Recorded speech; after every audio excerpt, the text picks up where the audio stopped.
What's up, patrons? Justin here. I'm here with a little different idea that I've been playing around with. I'm calling this The Comps That Made Us. I've been bouncing this around for a little while.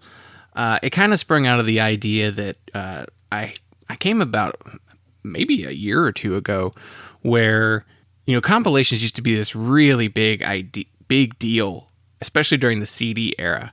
Tape era was probably a big deal too, but I think CDs were probably the biggest period for compilations, just because there were so many of them. You could fit so much music on there. They were a lot cheaper. They cost basically the same thing to produce, but because you were only licensing tunes, you weren't paying for recording for a lot of the songs on a compilation. You'd get way more songs on one than you would a normal album by an artist, so there was a bang for your buck kind of benefit to it. And punk and hardcore are probably the two genres that benefited the most from this format, probably because a lot of times these are smaller bands and they're getting on these comps and it's kind of their biggest exposure to a point. Because really, those kind of bands didn't have as easy access to, wider audiences. So a comp was a big deal back then. And when I was first getting into punk and hardcore, I really loved getting comps and trying out all the new bands on there. A song would stick out, and then you'd want to go hear more from that artist, so you'd probably go buy the album. I found so many bands that way. There were tons of compilations in my CD collection when I was growing up because, like I said, they were cheaper, and I could get so many more songs. And I usually liked everything on the compilation. There became a period, though, where they weren't as good as they used to be. I feel like you were just getting a batch of songs from a bunch of artists that I didn't care about. And I don't know. They just eventually just stopped being worth it to me. And because I was able to find enough artists on my own.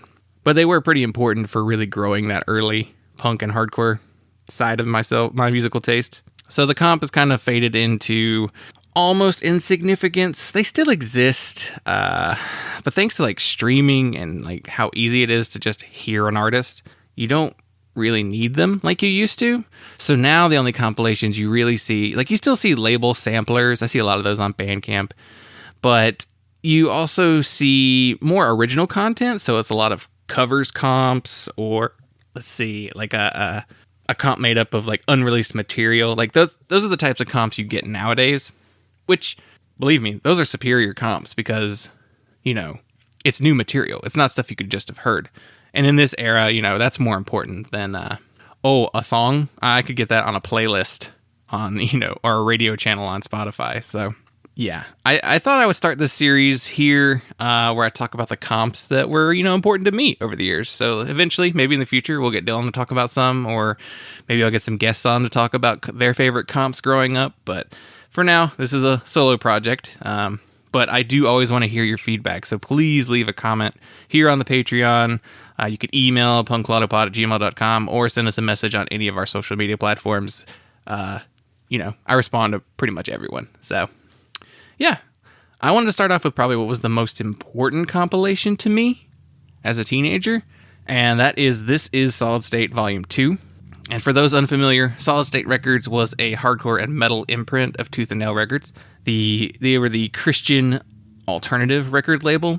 Basically, the label got so big and they wanted to expand their sound, so they put all their heavier music under one umbrella. And that's where Solid State came from. The Solid State comps were actually a pretty big deal for a few years.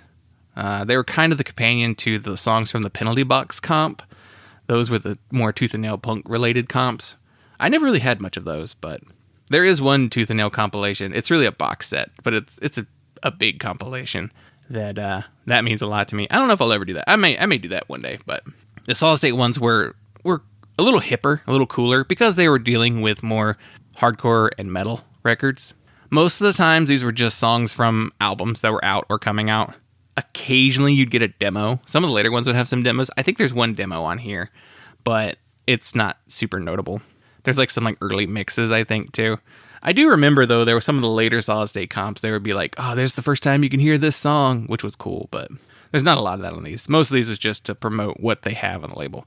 But when you're coming from the alternative of mainstream or secular, as the Christian world loves to say, you kind of needed to give people these kind of samplers and compilations just so they could be Oh, okay. That's what they're doing. So I actually found this CD at a Lifeway Christian bookstore in the University Shopping Center in Charlotte, North Carolina. My parents were pretty strict with the type of music we were allowed to buy. So anything with like a parental warning, we would probably be rejected. And anything not Christian was probably subjected to my parents scouring the lyric book to make sure they weren't saying bad words. This was a thing for teens my age in like the 90s and early 2000s. I don't think 80s or later, like 2000s kids really understand this phenomena. I blame Limp Bizkit and Korn. Just like the explosion of these like edgy artists in the mainstream. In the 80s there was that like rejection of like Motley Crue and like other metal bands for being like satanic, but really if you read the lyrics of those records, they're not really that offensive. But just something happened in the 90s where like Christian parents were like, we got to make sure they're only listening to Christian music. I don't know. It was a weird thing. I think that's why the 90s were so big for that too. I don't know. It's a strange time for that kind of stuff. I was terrified my parents were going to take away my copy of The Offspring's Americana because there was a crude drawing of a woman's boobs in the liner notes. Like, it was nothing, but still, it just got a lot easier just to be like, all right, I'm going to buy something from the Christian bookstore because it's not going to be scrutinized, no matter what it sounds like. And like I said, and I think this is why Tooth and Nail and Solid State were very important, because you could get legitimately cool sounding music that had a Christian slant. And I think it was a booming period for that kind of thing. And my mom is actually the one who pointed this CD out. She said, that one's cheap. I think it was like $7.99 or $6.99. And at first I was like, no, because I didn't know anything on it. I didn't recognize any name on there at all. And I probably bought something else that day, but I don't know what it was. Who knows? It could have been something cheesy. But I do remember having a conversation with a friend later, knowing that we were going to be going back to the Lifeway Christian store, and telling him like, hey, there's this it's compilation that I want maybe, but I also might want to get the new Supertones album. And the guy told me, he's like, get the comp, which I thought was weird because he loved the Supertones too. So that was weird to me, but I was like, okay. So I did. I bought it, took it home, put it in the CD player, and I was assaulted by the heaviest music I had ever heard in my life up to that point, and I did not like it. Up to this point, my only frame of reference for anything this heavy was probably that one Napalm Death song on the Mortal Kombat movie soundtrack that I owned on cassette. But even that song wasn't that heavy. It was one of their weirder, like, there may have been like even like a remix to it or something. It wasn't like super standout for being like heavy, even though it's funny to think Napalm Death. But I'd probably heard some stuff that was, I don't know, I'd probably heard stuff in passing that was heavy like this, but not really. This was like my first full-on like, oh shit, this is heavy. Like, I didn't know what this even sounded like. I bought this compilation blind. I had no idea what was on here. And the whole time I listened to it, I was just uncomfortable. It gave me this weird like feeling in my stomach. I regretted my choice of buying it. I wished I'd bought the Supertones CD instead. I finished listening to the comp, and I was like, yes, that's the CD that I listened to. And then like I put on something else just to kind of cleanse my palate. Probably something, I don't know, who knows what it was. The W's, some Christian swing ska. But, back then, when you bought a CD, you made yourself like it. Money was hard to come by when you're, 12 and 13? Let's see, 2001, I probably would have been 13 going in 14 maybe. And, I didn't have a job. I didn't have any income coming in, so birthday money, whatever. I didn't have an allowance either. So, like, just anytime I randomly was given money by a family member. And happened frequently enough that I was always buying CDs, but, like, you had to commit. Once you bought it, you were like, I'm going to listen to it. Even if you didn't really like it right away. Whereas now, digitally, you're like, yeah, I don't like that. And you don't come back to it. You had to force things to grow. So I'd put the comp on and, really get into it, try and get into it. At first, there were 3 songs that stuck out to me that I was like, okay, I like these. These songs, they grew on me. And then over even more time, I really grew to like the whole thing. But yeah, the first couple listens, I was like, I like the more melodic, punky stuff, which there's nothing super melodic on here. Maybe like 2 songs. But yeah. So I thought I'd go through these track by track. So this is Solid State Volume 2, was released February 13th, 2001, according to Jesus Freak Hideout, a website I did not know still existed. Man. You just had to be there for the late 90s, early 2000s Christian culture. It was something else. All right. Track 1, Living Sacrifice, Conditional, absolutely fast-paced, thrashy metalcore with death metal style vocals. This is the first thing I hear, and I go, uh-oh. Living Sacrifice are a metalcore band from Little Rock, Arkansas, who started as a thrash band, then evolved into a Meshuggah style pre-gent metalcore band. If you're familiar with gent, D-J-E-N-T, it's like polyrhythms and shit. It's like nerd metal. But this is a very early version of that. Thrash elements, really strong grooves. And yeah, like I said, this is the first track, and I'm like, oh, I don't like this. I made a mistake. Now I think it rules. Living Sacrifice are one of the best Christian metal bands that didn't get really much mainstream attention. They really deserved it, though, despite the Christian tag. Critically, they were praised by people who did listen to it. The song has this amazing like Sepultura-style percussion breakdown in it, which they had a lot of that on the album that the song came from, which is the hammering process, which was easily my favorite Living Sacrifice album. And there's some like even borderline melodic choruses on here. So, yes, back then, 2001, did not like this song, but I love it now. It rules. I'd say it's probably one of the top 5 songs on this compilation at this point. All right, track 2, Zayo, Trash Can Hands, parentheses, Keyboard Cowards. So you've heard us talk about Zayo on the show. They're one of my all-time absolute favorite metal bands. Their albums Where Blood and Fire Bring Rest and Liberate to Ex Inferis are metalcore masterpieces. But this song actually prevented me from listening to them for a really long time. So not only did I'm just like, I don't like this because I'm a weenie and don't know what I like yet, this is arguably one of their worst songs off of one of their worst records. So Trash Can Hands is from their self-titled album, which is famous for Jesse Smith playing the entire album on an electronic drum kit. And people hated it because the tone sounds ridiculous. It's bad. It sounds awful. The song itself is a bad choice too because it's just not really well written, and it's like really cringy because the song is about the band complaining about a message board user actually named Trash Can Hands. There was a real Trash Can Hands, and that person said something mean about Zayo on a message board somewhere. They saw it, got angry, got into a flame war with them, and then wrote the song about it. It's embarrassing. It's the first time I think I ever heard a song like addressing haters on the internet, and it was a bad idea then, and it sounds even worse now. The band now are like, oh, it's so embarrassing. We should not have written that song, but Jesse's gonna Jesse. Not a good song. I still don't like this song, really.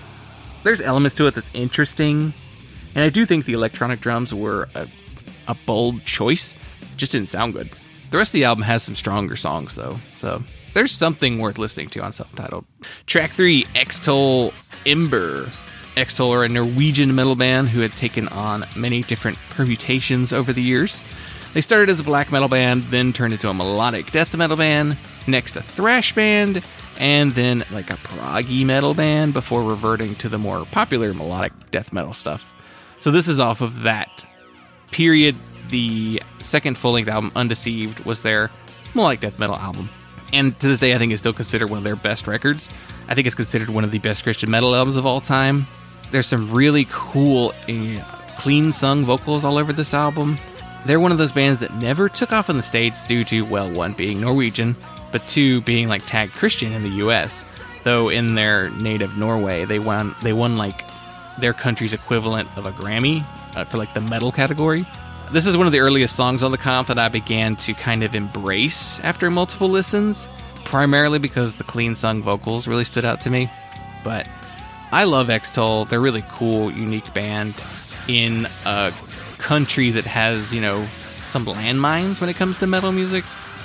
You never know when you're going to accidentally pick a Nazi band.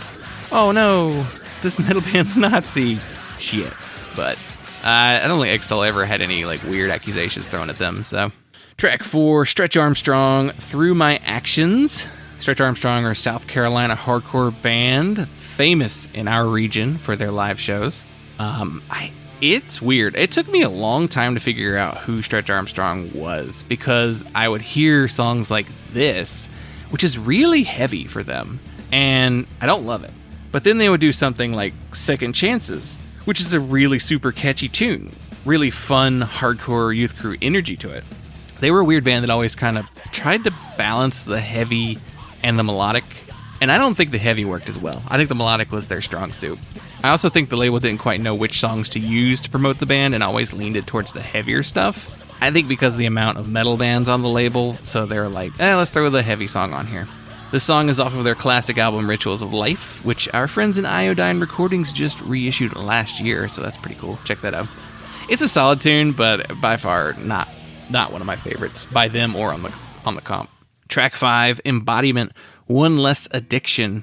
This is another of the first songs on the comp that I enjoyed because it wasn't screaming. So this is the only entirely clean sung song on this compilation. It's almost a ballad. Embodiment are they were a Texas death grind band who kicked out their lead singer, Chris McCadden, and replaced him with a new vocalist, Sean Corbreri. And then they shifted their sound to an alternative metal, like a Seven Dust or a Deftones style, like kind of new metal, not really any rapping. Sean's actually a really cool vocalist. This song is really interesting and kind of mellow, even though it gets a little loud, but it's got a really cool melody. I think of this song pretty fondly. And honestly, when I think of this compilation, it's probably one of the songs I think of first. Track 6, Blindside, King of the Closet. Okay, Blindside were an unabashed, Refused-style Swedish hardcore band. This was the first song on the comp that I actually liked. This was the first song I was like, I like this. I don't know what it is, but it's fun. Because it just starts with Simon, lead singer, just yelling. Right? And just yelling. It's a hardcore song, unlike most of the metal that's on here up to this point. The chorus is, I'm a vampire. I'm afraid the light will set me afire. Little slanted rhyme there. I would play this song over and over again because it was just so much fun to listen to. It was the closest to singing along I could do on the album.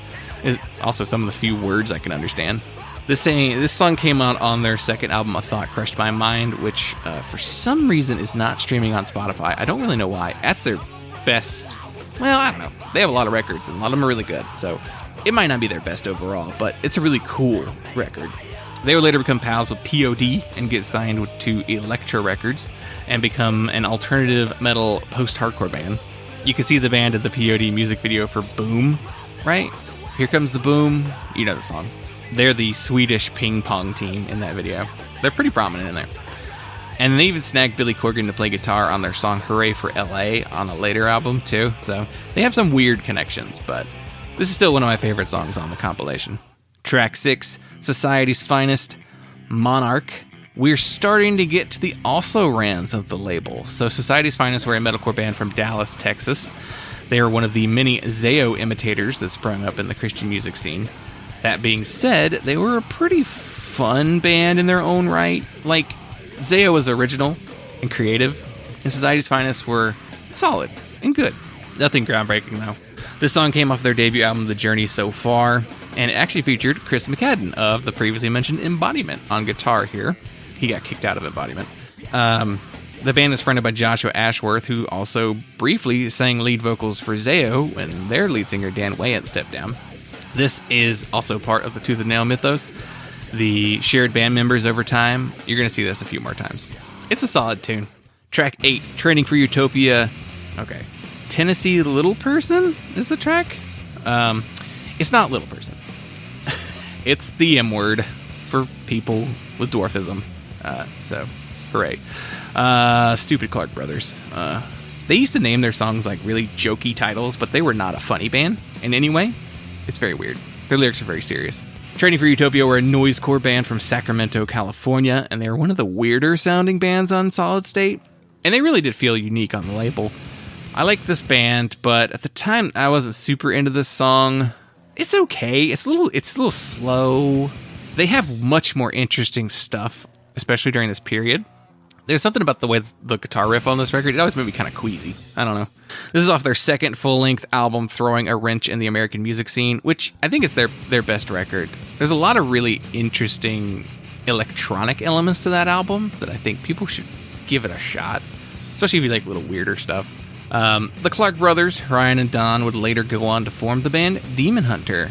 Big old metal band. Christian Slipknot, basically. Track 9, Ludacris Blacksmith. No, not that Ludacris. Ludacris is dumb. Lutikriss. Were a mathcore band from Atlanta, Georgia, who later had to change their name due to also Atlanta rapper Ludacris. So they would change their name to Norma Jean, and of course the rest is history. Fronted by the original singer Josh Scoggins, the song is from their album Throwing Myself. And it's a taste of what the band would eventually become. You know, on the first Norma Jean record, they would go with this chaotic, botch, coalesce, converge, influenced mathcore. And there's a little bit of that here. It's just none that's fully formed yet.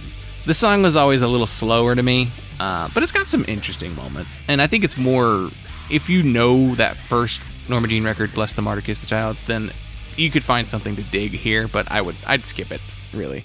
Track 10, Lengsel, Coat of Arms. Lengsel were a progressive black metal band from Norway that featured past and future members of the band X-Toll. So, like I said, similar members. Anytime X-Toll would do a genre shift, they would also have a side project release another record in the same vein. So Lengsel started in 94, which I think X-Toll also started in 94. And I think it features, I think everyone in Lengsel was in X-Toll on the first record, Burial. So it sounds like that record. Lengsel is a I'd say it's a progressive black metal band. And this is off of their debut album, Solace, which is always a very interesting sounding record. It is very proggy for a black metal album. They came back with a follow-up in 2007 that was much more proggy, but not as black metal. So it's interesting, but they're not like essential. They're like, you know, if you want to listen to something obscure, check it out. But I don't know. I don't think I got this song when I was younger, but I think it's pretty neat now. Track 11, Self-Minded, the Motivation Song. This is the second song that hooked me upon original listening after the Blindside song, which makes sense because Self-Minded are also a Swedish hardcore band in the Refused vein. I was always entertained by the lyrics in this song though, because this is the motivation song. It's here to motivate you, and you can be the best, don't listen to the rest. It's literally an upbeat motivation song. It's very funny. It's one of the most energetic songs on the album, a compilation, and the punkiest tune on here. Self-Minded were notable for their incredible vocalist Ilka, who won a Swedish Grammy with his band Benea Reach. So, you know, these bands are critically applauded, but just not well known outside of the label of people listening to Tooth and Nail records. He's an incredible voice though, really unique sounding. This is still my favorite song on the compilation, and it comes off of their second album, At the Barricades We Fall, which is their best of two. And that album's worth checking out. Track 12, Born Blind, Nothing More, Nothing Less. We covered the band Born Blind on the show a while back, but in case you don't remember, they were a more traditional hardcore band from San Diego, California. Featured members of the legendary San Diego hardcore band No Innocent Victim, and the style is very similar. Straightforward hardcore band, just kind of what you were hearing at the late 90s, I guess, post Madball world. This was another tune that I think I got into earlier just because it was, like I said, punkier, more hardcore. So I eventually realized that's the stuff I liked better, but then I went down this long metal path when I got a little bit older and wasted a lot of years listening to metal when I should have been listening to more punk stuff, but oh well, such is life. It's a good tune, and it's off their second record, One for All. Track 13, Third Root, Wah Wah. This is the goofiest song on the album. Third Root were a straight-up nu metal band that were probably going to appeal to the Coal Chamber fans out there. Small market, I guess. The Christian Coal Chamber fans who weren't allowed to listen to them. This song is kind of their legacy tune, because the record it's off of is not very good. They only had one record, and I forget the name of it, and I didn't write it down. It's not good, though. Actually, now that I think about it, I've heard every single album that all of these songs come from in their entirety, so that shows you how important this compilation is to me. I remember liking this song at the time. It has this goofy little cowbell at the very beginning of the tune. But it was 2001, so I liked POD and nu metal. I just wasn't allowed to buy any of it, but yeah, it's bad. It's not good. Track 14, Strong Arm, Council of Perfection. Strong Arm are probably the most cred-worthy band on the entire comp. They were a straight-edge hardcore band from Florida and featured Shai Hulud drummer Steven Kleisath on drums. Yes, the Shai Hulud drummer on drums. Sorry. He sounds incredible on this record, and he has this little symbol on his, it's like a little splash on his drum set. It's so cool sounding. This came off of their second record, Advent of a Miracle, which saw original drummer Chris Carbonell shift to vocals after the original vocalist Jason Bergen left the band. Advent of a Miracle is actually a classic in the spirit-filled hardcore and Christian hardcore scene, but it even developed a pretty strong fan base outside of that. I think the Shai Hulud connection, because I want to say Matt Fox of Shai Hulud also played with Strong Arm briefly. Like, they would play with Shai Hulud. So they blended more with the local scene and the Florida scene. So I think people outside of the Tooth and Nail bubble and Solid State bubble were really hearing them. And that's how people were like, hey, that Strong Arm band's pretty good. The record rules. Probably one of the best out of this comp. Track 15, Spitfire, 248 Lie. Spitfire were a mathcore band from Virginia Beach who were also inspired by Botch, Converge, Cave In, and Coalesce. This song is incredibly chaotic, and the opening, It's Okay, Everything's Okay, is one of the coolest ways I'd ever heard a song open at the time. I still think it's really cool. Spitfire had a little cross-pollination as well with the members of Norma Jean, so I think some of the members of Spitfire joined Norma Jean, or vice versa at some point. They're tied, as well as they're tied in with the other band, Scarlet, very similar style band. This song came from their 1999 album, The Dead Next Door, which is an excellent, underrated gem. Kind of ahead of its time, too. Or not so much ahead of its time, but like that first wave of imitators of those bands that I mentioned earlier. And track 16, it is Focal Point, When I Die. Focal Point were a metalcore band from Sacramento, California, and also featured Ryan Clark of Training for Utopia and Future Demon Hunter. The song's pretty good, but nothing really like mind-blowing here. They're a metalcore band that were part of that, inspired by Earth Crisis, Overcome, the Christian band, Unashamed, and Zayo's like earlier hardcore albums. They were solid. I've heard the record that this comes from, which came out in actually 1996, so it's very weird. This is the oldest song on the compilation. I guess they were just trying to round it out and be like, we need to sell some copies of this record. But yeah, it was it's a solid tune though. I mean, out of all of them, it's probably on the lower half of the spectrum as far as quality, but it's not bad. It's good, it's solid. But yeah, that's the end of the compilation there. So let me know what you think in the show notes. I actually really enjoyed doing like the notes and research for this. It's a little bit looser version of a show that I would do. I don't know. I like this. I have other comps I want to do, but some of them are really long. Like, I'd have to break them up into discs, I feel like. I don't know. I would have to figure out ways to approach those. Single CD comps are easy. Double CD comps are hard. Like, I would love to do it on the Warped Tour 2003 compilation, because that's the one that really got me interested in, like, punk music. But it's a double album, and, like, each CD had 20-something tracks on it, so it's, like, 40-something songs. So I don't know if I could break that one down as easily. I could maybe do each disc as its own one of these, but I don't know. I have to figure that out later. Or just only talk about the songs that I really particularly like. But yeah, I've got some other comps. I thought about doing some more like obscure comps too that I had when I was younger. There's some weird like free cassettes that I had as a kid that like, I guess they were promotional cassettes, and I can't tell you what's on them now. Like maybe Jesus Jones would be on one, but like, I don't know. I gotta see if I can find them online anywhere and like track listings and everything. I don't want to do soundtracks on here. I might do some samplers if I find any if I could find the track listing for. I'm going to dig actually. There's some more Tooth and Nail compilations I could do, but I think I'll wait. There's another series called, what was it called? Hopelessly Devoted to You had a series that was pretty good. I had one that was like a 2 CD plus a DVD. I had some DVD compilations too that were like music videos. I don't know. I got a lot of stuff to talk about.